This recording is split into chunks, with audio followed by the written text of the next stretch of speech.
Армысыздар достарым, саяжайда қара қарақаттар пісіп жатыр. Бүгін мен сіздерге осыдан қайнатпа тосап жасау жолын көрсетемін.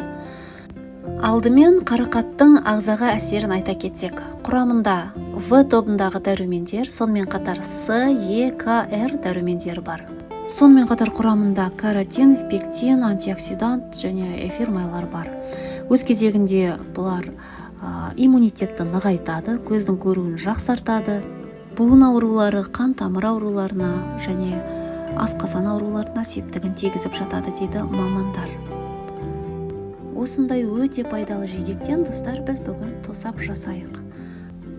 Қара қарақат піскен кезде қара қошқыл түске енеді достар. Міне мынандай, осыны жинап аламыз.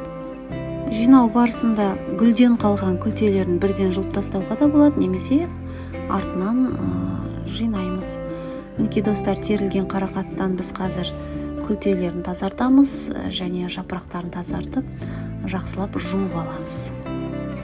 Тазаланған жидектерді блендерді немесе ет тартқыштан өткізіп аламыз, одан кейін қант қосамыз. Қантты қосқанда 1:1 пропорциясымен немесе 1:1 жарым етіп қосады. Кейбіреулер тіпті 1:2 килограмда қосып жатады екен, ол енді әркімнің талғамына байланысты.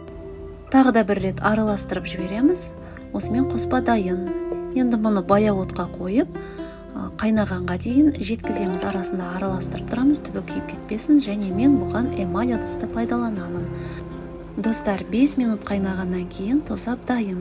Мұны ары қарай стерилденген банкілерге құйып, қақпағын жауып, қысқа сақтаймыз.